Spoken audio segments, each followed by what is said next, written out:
Welcome back, everyone, to my Final Fantasy XIII 2 demo. I was going to say 13, but we're playing 13-2. We're back playing the demo. This is part 3 of 5.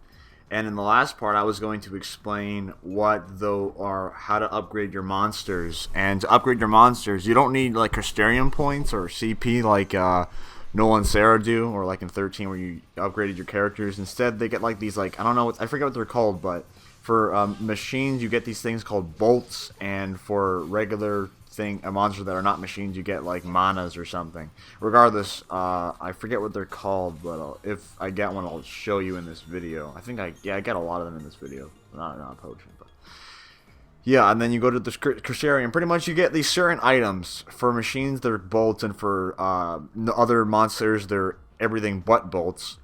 And you just upgrade them one at a time, and some take 2. Yeah, here we go, droplets. Those are for regular monsters, and then the bolts are for machines. So sometimes, yeah, like that hoplite right there, he's a machine, so he would need a bolt, and that cat thing would need the mana droplets. And yeah, so you pretty much use those to upgrade them to their fullest potential, and some monsters only get upgraded to like level 20, and some can go up to level 70, and as their Crystarium expands, you can upgrade them more and more and more. And the cool thing about them is, unlike in with Noel Sarah, or unlike in Final Fantasy 13, when you went to upgrade, like if you went into Commando, you would pretty much only upgrade like one thing at a time, either Magic, Commando, or Ravager, or get an ability. In Final Fantasy 13, if you upgrade one thing, you get like plus something. You get plus something everything for all your rolls, which I thought was pretty cool. But I'm still kind of iffy. I do like the Crystarium from Final Fantasy 13 a lot more than the final one in 13-2, which kind of makes me surprised. I'm like, yeah, like they got so much stuff right in 13, and why the hell did they change it so much that it's not as good as it was before? Like, I don't know how you could make something great and then ruin it. It just doesn't make sense to me. I still think the ATB gauge is slow, and I still think that the Crystarium kind of sucks compared to 13. And then here you get a rare item. I don't know. Like I said, 13, I'm actually recording this. I have to go to work in 2 hours. Can you believe that? Luckily, I'm off Monday, Tuesday, Wednesday, Thursday, Friday. So tomorrow, probably expect parts 4 and 5 to be up. But yeah. Anyway, so blah blah blah blah blah blah. I don't know. 13-2, it's okay. I did like the demo, but I want more, obviously, since it's only a demo. I can only say so much about it. So when the game comes out, I'll be happy to play the entire thing and see what it is like. But from what I've heard, you don't play as Lightning that much at all, which is unfortunate. And I think the only playable characters in 13-2 are Noel, Sarah, and Lightning. I think that's the only characters you can play as. Which makes me kind of wonder, in 13 you could play as 6 people. How come in 13-2, the sequel, you can only play as half as many people? Well, actually, you can only play as 2. You play as Lightning for like very little throughout the game, which kind of sucks. But I don't know, like I said, I hope in 13-3, if they make one, which they already registered the name, but if they make one, I hope that they go back to 13 roots. I mean, even though I do enjoy some of the stuff in the sequel, I really hope they go back to 13. I mean, I honestly keep like all the battle systems and stuff in 13, you can keep that. Like I said, you can do either monsters or have 3 people in your party. That would be nice. Have an option to do both. And I guess, you know, make it a bit more open than it was before, and just keep keep the game mechanics in 13, like how they flow. Make sure the ATB gauge is good. How if you want to make it quicker if you want. And make the Crystarium like it was in 13, and then it'd be great. 13-2 would be awesome. So I mean, I honestly, I think that's what happens with, you know, trilogies. Like the first one's great, the second one isn't as good as the first one, and the third one is just as good as the first one. So I'm hoping if they do a 13-3, they go back to 13. So yeah. And which actually makes me ponder, because in 13-2 there's apparently multiple endings, and I hope that they don't do shit like, oh, Lightning dies or Noel dies. That way, if there is a sequel, it's gonna fuck it up, and you're gonna be like, oh, yeah. I hope if they make a sequel, they make the endings all open for the right direction of a sequel. Like if they make all the endings completely different, and just like someone dies, then if they make a sequel, then they have to make a story out of that, or just say, oh, that didn't happen, so they scratch that. Like with Mass Effect 3, at the end of Mass Effect 2, there's an ending that Shepard can die. So Mass Effect 3, if you didn't have Shepard die, he'll be in Mass Effect 3. But if you did have Shepard die, then what the fuck are they gonna do? Like they kept saying, oh, Shepard's alive, Shepard's alive. Well, what happened to people who killed off Shepard in Mass Effect 2? What the fuck happens in Mass Effect 3? I'm not playing Mass Effect 3. I could give a shit about the game, but I'm just curious, you know? Stuff like that I hope doesn't happen in 13-2, where they make it so freaking broad. It's just like, oh. But if they do that, I hope that, like, your playthroughs will be different. So, like, if Lightning dies, then make a game in 13-3 where you can either bring her back or it's a game without her, you know? I'm not saying I want Lightning to die. We've detected a large energy surge in the center of the ruins. Another unknown device has appeared. Did the device appear along with Atlas? If Atlas is a weapon built by humans, they must have designed a way to stop it. And that machine showing up is no coincidence. Right. Two choices. We try that new device and hope it controls Atlas. Or do it the old-fashioned way and fight him head-on. No regrets, no looking back.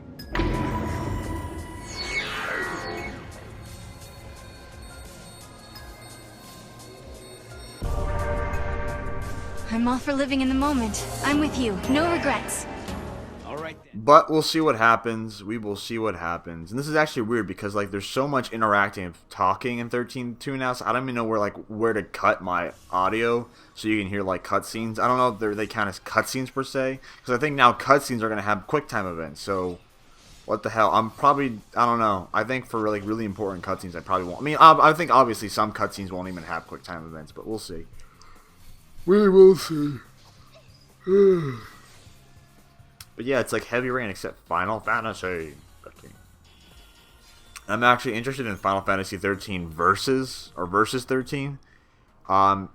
Rumors saying that there's going to be a port for the Xbox 360, and I hope to God there is. I mean, honestly, why the fuck not make it go for the 360? I mean, 13's already going for the fucking 360. 13.2's already on the 360. Why not make Final Fantasy on Xbox 360? It makes perfect sense. I don't know why they're not doing it. They can sell a ton of freaking money. And like I know I looked at the Final Fantasy 13.2 pre-orders, and I think they're over. I forget what game they're over. I think they're over Mass Effect 3 or something. I don't know. But for the Final Fantasy 13.2 pre-orders, there's like 200-something thousand for PS3 in America or something like that. I don't know.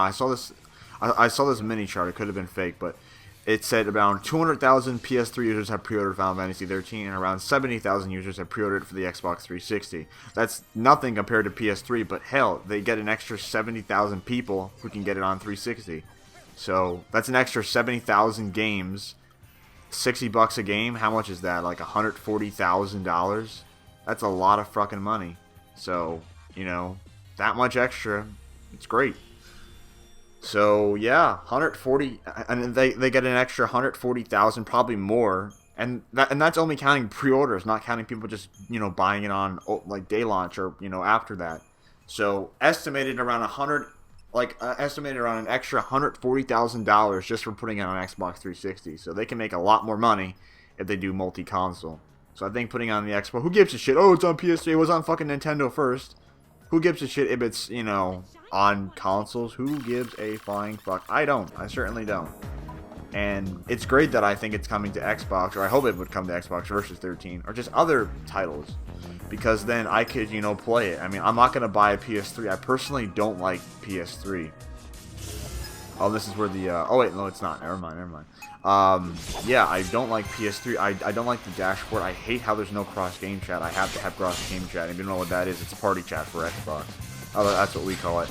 Yeah, there's really, I don't want to get a PS3. The only games I would want would be Heavy Rain, but I've played the hell out of that already, so there's no point in me playing that again. Uncharted 2 is awesome. Uncharted 3, in my opinion, is nowhere near as good as Uncharted 2. The campaign's like 7 hours long, which is bad for an Uncharted game, in my opinion. And nothing freaking happens. I don't know. Uncharted, I don't give a crap about, even though I love Uncharted 2. Every other game, I don't really care about. God of War, played it, don't really care. You know, there's nothing on PS3 that I want. There is nothing on PS3 that I want. Xbox, I don't know. I love. Oh yeah, here is where the Seath is right here. Boom. But yeah, I don't know. I'm not an Xbox fanboy. There's just nothing on PS3 that I want to play. Same with PC, and plus I suck at PC. Xbox, there's a lot of games that I love playing. Not to mention there's Halo. So, or maybe I'm only saying this because I got Xbox first. I don't know. I love Halo, and Halo's never going to PS3. Actually, no. I guess that makes me a hypocrite. I hope it doesn't go to the PS3. But then again, that would give other people an opportunity to play it. I guess maybe I say that because I like Halo more than Final Fantasy. I guess that might be it. So I guess that makes me a hypocrite. Oops, sorry. I don't know. I guess it's. You know, I'm sure a bunch of people on PS3 are like, God, I wish Halo was on PS3. But a lot of people are saying, God, I wish Final Fantasy XIII Versus was on PS3. But yeah, games I'm getting in 2012. I actually came up with a list. Obviously, I'm getting Halo 4. Final Fantasy XIII-2. Well, no freaking shit. I'm getting that new Tomb Raider game. In my opinion, that's the closest game I'm going to get to playing on... That's the closest Uncharted game that will come to the Xbox, so I'm getting Tomb Raider. It looks really cool. And, yeah, I'm getting Bioshock Infinite. I like Bioshock 1 and 2, so I'll look forward to this one. I kind of wish they went back underwater, because it's Bioshock, even though Bioshock doesn't really necessarily mean water, but, you know, if they were underground... I mean, not underground, they were underwater, so I kind of hope that they go back underwater. But in the sky seems kind of neat. I'm getting the new Alan Wake game, Alan Wake American Nightmare. I'm happy it's an arcade title. I don't have to go out and spend $60 on another game. It's like 15, maybe $20, so I'm looking forward to that. Any other games I'm getting? I don't know, any other games that catch my eye? I'm not getting Mass Effect 3. I'm not a big fan of Mass Effect. I don't give a shit about Mass Effect, so no, I'm not getting Mass Effect 3. I never got into it. I never liked it, so... any other games I'm getting? I don't really know. I think that's the basics right now. There aren't many games coming out in 2012, but I think it's going to be a good year because, like, those, even though, like I said, I mentioned, like, 5 games out of, like, a crapload coming out in 2012, and I guess those are, like, the big ones, not necessarily, yeah, Halo 4 is big, Bioshock Infinite's big, Tomb Raider's probably going to be big. Oh, yeah, I'm getting the new Silent Hill Downpour game, looking forward to that. I'm not getting the Silent Hill HE collection because it comes with Silent Hill 2 and 3. And I really don't want to play those. I'm looking forward to Darkside Phil DSP's playthrough of those because he's thinking of getting them. And I can't wait to watch him play those Silent Hill games. I can imagine he's going to die a shitload of times by Pyramid Head. So that should be fun to watch. Any other games I'm getting? I don't really know. I guess any other games that kind of, you know, catch my eye that I'm interested in getting. Like Catherine, I never planned on getting Catherine, but I looked at it and I'm like, oh, this looks kind of cool. And I went out and bought it and I liked it a lot. So... There'll probably be a lot of other games I'll be picking up that just catch my eye and be like, oh, I'll check that out and this and that. But for now, Halo 4, Tomb Raider, Final Fantasy XIII-2, Bioshock Infinite, Silent Hill Downpour, the new Alan Wake game, and like I said, any other games that catch my eye. But that's it for now. I'm looking forward to 2012. I think it's going to be a great year. I'm really happy that 343 Industries isn't, you know, saying a lot about Halo 4. But then again, I really want to get information about Halo 4 as soon as possible. But like I said, I am happy that they're not saying a lot, which adds to the anticipation and just adds to the speculation. So, my most anticipated game of 2012, most likely, is probably Halo 4, but I might say that for other games because they're coming out sooner. Halo 4 is coming out at the very end of 2012. I really hope it comes out in 2012. I really hope it comes out at the very end. I don't want it to come out in 2013. I don't want it to be delayed. I want it to come out in 2012. Then again, if it gets delayed, it'll be better, I guess. But regardless, I mean, Deus Ex got delayed like almost a year, and it was fucking amazing. So, if they delay it for that type of reason, then I'll understand. But if they delay it for bullshit, I'm not going to be too happy. But anyway, I hope to God Halo 4 comes out in 2012. Those are my games for 2012. Any games other than that catch my eye, I'll let you guys know. But anyway, thank you guys for watching Final Fantasy XIII Final Fantasy XIII-2 demo part 3. Stay tuned for part 4 and 5 probably tomorrow because I'm off for the next. I'm off for the whole entire week. So anyway. Thank you everyone for watching. I'll see you people in the next video. Bye-bye.